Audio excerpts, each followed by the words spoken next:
just a coffee black and maybe one of those day-old donuts if you have any," Arthur Finch, 83, murmured to the young barista, his voice barely above a whisper. He counted out his change carefully, the highlight of his solitary week. He sat alone at a small table, nursing his coffee, a forgotten man in a bustling world, the weight of unremembered sacrifices heavy on his thin shoulders. He thought no one remembered. No one cared. Then a tall, powerfully built man in simple civilian clothes carrying a heavy duffel bag stopped dead in his tracks, his eyes locking onto Arthur. The duffel bag dropped to the floor with a thud, and, in the sudden silence of the coffee shop, the man snapped to attention, rendering a salute so crisp, so imbued with profound respect. It seemed to make the very air vibrate. If you believe true honor is unforgettable, type "never forgotten" below. Arthur Finch was a creature of habit, his life a quiet melody played in a minor key. 83 years had etched their passage onto his face, lined with the wisdom of experience and the faint lingering shadows of past hardships. He lived in a small, sparsely furnished room in a senior boarding house, his days punctuated by the ticking of an old clock and the rustle of newspaper pages. His weekly treat was this visit to the daily grind, a busy downtown coffee shop where he'd allow himself a single cup of coffee and, if the budget stretched, a day-old pastry. He'd sit for an hour watching the world hurry by, a silent observer on the fringes of a society that had largely moved on from the sacrifices of his generation. He had served in Korea, a young Marine caught in the brutal frozen hell of the Chosin Reservoir. He'd seen things, done things, endured things that he rarely allowed to surface in his conscious mind. He carried no outward symbols of his service, no VFW cap, no lapel pins. His valor was a private matter, locked away with the ghosts of fallen comrades. He assumed with a quiet resignation that his contributions, like those of so many others, had faded into the anonymity of history. He expected nothing, asked for nothing, just a quiet corner and a warm drink. The daily grind was its usual cacophony of morning rush, clattering cups, hissing espresso machines, the impatient chatter of people grabbing their caffeine fix before heading off to important lives. Arthur found his usual small table near the window, a little out of the main flow of traffic. He sipped his coffee slowly, making it last, watching the street outside. Young professionals hurried by, faces buried in phones, oblivious to the old man in the corner, oblivious to the stories he held. He wasn't bitter, just resigned. It was the way of the world. Generations passed, sacrifices were forgotten. New battles, new concerns took precedence. He finished his coffee, the warmth a small comfort against the internal chill of loneliness. He was just about to gather his old newspaper and shuffle out when the man with the duffel bag entered. He was tall, early 40s, perhaps with a lean, athletic build that even his civilian clothes, jeans, a plain t-shirt, a worn baseball cap pulled low, couldn't quite conceal. There was an alertness in his eyes, a way he moved that spoke of disciplined training, of a life lived on the edge. He carried a heavy olive-drab duffel bag slung over one shoulder, the kind a soldier or a serious traveler might use. He scanned the crowded coffee shop looking for a seat, his gaze briefly passing over Arthur without particular interest. He seemed like just another customer, perhaps a contractor or someone just back from a long trip. The man with the duffel bag ordered his coffee, then turned, still looking for a place to sit. The coffee shop was packed. His eyes swept the room, again, more slowly this time. They passed over Arthur once more. Then, suddenly, they snapped back, fixing on the old man with an intensity that was startling. The man froze mid-stride. His expression, moments before neutral, transformed. Disbelief, then dawning recognition, then something akin to profound, almost reverent awe flashed across his features. He seemed to forget his coffee, seemed to forget everyone else in the room. His entire being became focused on the elderly, unassuming man sitting by the window. Arthur, sensing the intense gaze, looked up, puzzled. He didn't recognize the stranger. He was used to being overlooked, not scrutinized with such focused intensity. The stranger took a hesitant step toward Arthur. Then another.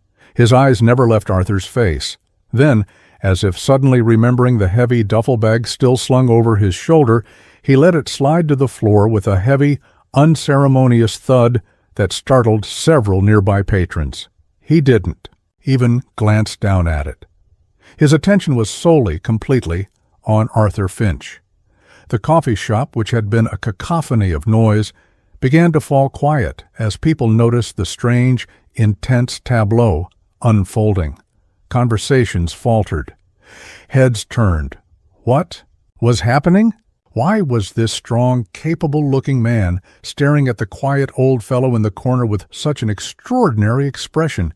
Then, in the sudden, almost absolute silence that had fallen over the daily grind, the stranger did something that made every jaw drop. He straightened to his full, impressive height. His shoulders squared. His hand snapped up to his brow in a salute so sharp, so precise, so filled with deeply ingrained military respect, it was as if he were on a parade ground before a five-star general. It was not the casual salute of a civilian. It was the salute of a warrior acknowledging a revered elder, a superior, a legend. "Sergeant Major Finch?" The stranger's voice, when he finally spoke, was low, rough with emotion, but it carried clearly through the hushed coffee shop. "Sir, is that really you?" Arthur stared, completely bewildered. Sergeant Major? No one had called him that in over 60 years. How could this stranger possibly know that rank, that name? He searched the man's face, trying to find a flicker of recognition, a clue. The man held the salute, his eyes locked on Arthur's, an expression of profound, almost painful respect etched on his features. "Sir," the stranger continued, his voice cracking slightly, It's Master Chief Petty Officer Ben Carter, U.S. Navy SEALs. You probably don't remember me, sir. I was just a scared kid. A seaman apprentice on that medevac chopper out of the reservoir. The one that almost didn't make it back." Tears welled in Ben Carter's eyes, unashamed. "You were the Marine on the ground, the one who kept us covered, the one who dragged Lieutenant Harrison and me onto the bird when everyone else said it was too late. When the perimeter was collapsing," he swallowed hard. "You saved my life that day, Sergeant Major. You saved all our lives. We all thought you were lost when the chopper took off under fire. They told us you didn't make it." Mamma. Entire coffee shop was frozen, witnessing this extraordinary, intensely personal moment. Baristas stood with pitchers poised mid-pour. Customers held coffee cups halfway to their lips. The only sound was Ben Carter's ragged breathing and Arthur Finch's stunned silence. Arthur's mind reeled, struggling to connect the strong, formidable Navy SEAL Master Chief standing before him with the terrified, wounded boy he vaguely remembered pulling from a firefight in a frozen hellscape more than half a century ago. Chosin Reservoir. The name alone brought a fresh wave of ancient ice to his veins. He'd blocked so much of it out, but the raw emotion, the undeniable sincerity in Carter's voice, the specificity of the memory. "Carter," Arthur finally whispered, the name a ghost on his lips. "Young Ben Carter, from Texas." "Yes, sir," Carter choked out, his salute still unwavering. "That's me, sir. You told me to tell my mother you said hello if I made it." Arthur's own eyes began to mist over. He remembered the kid's fear, the desperate fight to get the wounded onto that last chopper, the overwhelming odds. He remembered staying behind with a handful of others to buy them time. He remembered thinking he wouldn't see another sunrise. I made it out later, son," Arthur said softly, his voice thick. "Long walk, long story.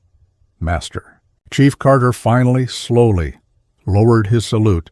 Though his posture remained ramrod straight, he took a step closer, his eyes still shining. "Sir," he said, his voice full of awe, "for 60 years I've told the story of the Marine Sergeant Major who saved my life. I never knew your name until now, just the sergeant major. I looked for you for years, but there were no records, no trace. To find you here like this?" He gestured around the ordinary coffee shop, then back at Arthur, his expression one of profound disbelief and overwhelming gratitude. "You're a legend, sir, a living legend. The men you saved that day, we never forgot. The silence in the coffee shop was broken by a tentative, then growing wave of applause. People who had moments before been indifferent strangers were now witnessing something profound, a testament to courage, sacrifice, and the enduring bonds of service. Several older patrons, perhaps veterans themselves, wiped tears from their eyes.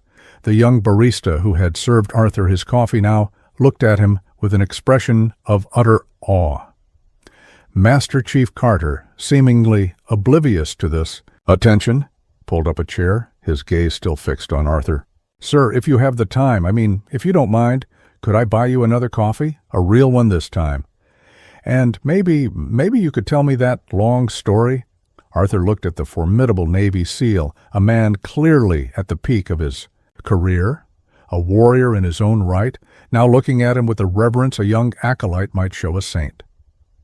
A small, slow smile touched Arthur's lips, the first genuine smile he'd felt in a long time. "I think," Arthur said, his voice a little stronger now, "I'd like that very much, Master Chief." "I'd like that very much indeed."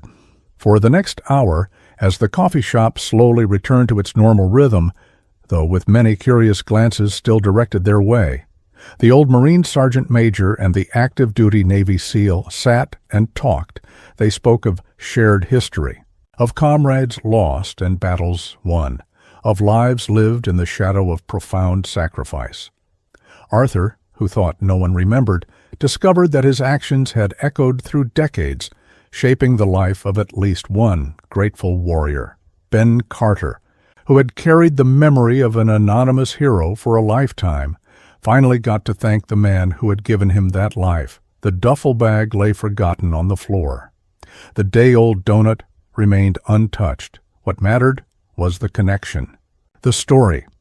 The honor finally, unexpectedly, given its due in a crowded coffee shop, a reminder that some debts of gratitude are never truly extinguished, and that heroes are not defined by the attention they receive, but by the lives they touch, often in ways they may never fully know, until one day someone drops their bag and salutes. Subscribe to Hidden Sparks if you believe every veteran's story deserves to be heard, and that true honor is a beacon that shines across generations.